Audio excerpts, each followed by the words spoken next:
NCP നേതാവ് അജിത് പവാറിന്റെ മരണത്തിൽ ഗൂഢാലോചന ആരോപിച്ച് അനന്തരവൻ രോഹിത് പവാർ അവസാന നിമിഷം മദ്യപാനിയായ പൈലറ്റിനെ നിയമിച്ചതും ടേബിൾ ടോപ്പ് റൺവേ തിരഞ്ഞെടുത്തതും ഗൂഢാലോചനയുടെ ഭാഗമെന്നാണ് ആരോപണം.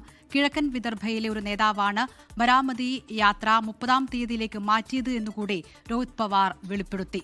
വാർത്താസമ്മേളനത്തിനു പിന്നാലെ വിമാന കമ്പനിയായ VSRൽ സുരക്ഷാ ഓഡിറ്റിന് DGCA ഉത്തരവിട്ടു.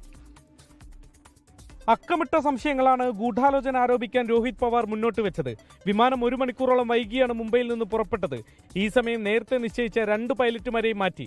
പൈലറ്റുമാരിൽ ഒരാൾ ഗതാഗതക്കുരുക്കിൽപ്പെട്ടെന്നാണ് കാരണം പറഞ്ഞത്. പുലർച്ചെ എവിടെയാണ് ഗതാഗതക്കുരുക്ക്? ഒരാൾ വൈകിയതിന് എന്തിന് 2 പൈലറ്റുമാരെയും മാറ്റി?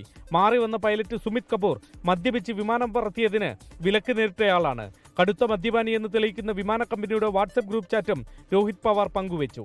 വിമാനം തകരുന്നതിന് 1 മിനിറ്റ് മുമ്പ് റഡാർ സിഗ്നലുകൾ ആരാണ് ഓഫ് ചെയ്തത്? റൺവേ 29-ൽ സുരക്ഷിതമായി ഇറങ്ങാമായിരുന്നിട്ടും എന്തിനാണ് ടേബിൾ ടോപ്പ് റൺവേ ആയ റൺവേ 11-ൽ വിമാനമിറക്കാൻ ക്യാപ്റ്റൻ വാശി പിടിച്ചത്? കാഴ്ചാപരിധി കുറവായിട്ടും എന്തിന് ലാൻഡിംഗിന് ശ്രമിച്ചു? It was not an accident, but it was planned accident, ऐसे हम सबको लगता है. इसीलिए हम सबकी डिमांड है इन्वेस्टिगेशन प्रॉपर होना चाहिए.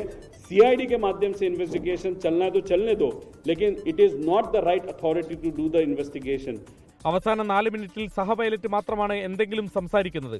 മരണം വരിക്കാൻ പൈലറ്റ് സുമിത് തയ്യാറായി നിൽക്കുകയായിരുന്നു. തലേന്ന് ബാരാമതിയിലേക്ക് പോവേണ്ടിയിരുന്ന അജിത് പവാറിന്റെ യാത്ര പിറ്റേന്നത്തേക്ക് മാറ്റിയത് കിഴക്കൻ വിദർഭയിൽ നിന്നുള്ള ഒരു നേതാവ് കാരണമാണ്. വിമാനത്തിൽ ഇന്ധനം അധികമായി സംഭരിച്ചു വെച്ച് പറക്കും ബോംബാക്കി വിമാനത്തെ മാറ്റിയത് എന്തിനാണ്? വിമാനത്തിന് ഫിറ്റ്നസ് സർട്ടിഫിക്കറ്റ് ഉണ്ടോ? പറക്കും മുമ്പ് പരിശോധനകൾ നടത്തിയിട്ടുണ്ടോ? എന്നാൽ ഹാങ്ങറിൽ നിന്നുള്ള CCTV ദൃശ്യങ്ങൾ എന്തുകൊണ്ട് ലഭ്യമല്ല? ഇതേ വിമാനം 2023-ൽ അപകടമുണ്ടാക്കിയതിന് പിന്നാലെ യൂറോപ്യൻ യൂണിയൻ VSR എന്ന വിമാന കമ്പനിയെ വിലക്കിയതാണ്. ആ അപകടത്തിന്റെ അന്വേഷണ റിപ്പോർട്ട് ഇതുവരെ പുറത്തു വന്നിട്ടില്ല. അനുയായികളുടെ വൈകാരിക പ്രതികരണം ഒഴിവാക്കാനാണ് ദുരന്തത്തിന് പിന്നാലെ ദുരൂഹതയില്ലെന്ന് ശരത് പവാർ പറഞ്ഞതെന്നും രോഹിത് പവാർ വിശദീകരിച്ചു. വാർത്താ സമ്മേളനത്തിന് പിന്നാലെ വിമാന കമ്പനിയായ VSRൽ പ്രത്യേക സംഘത്തെ സുരക്ഷാ ഓഡിറ്റിംഗിന് DGCA നിയോഗിച്ചു. ഫെബ്രുവരി 15-നകം റിപ്പോർട്ട് ലഭിക്കും. മറ്റു ചാർട്ടേഡ് വിമാന കമ്പനികളിലും ഈ മാസം സുരക്ഷാ ഓഡിറ്റിംഗ് നടത്തും.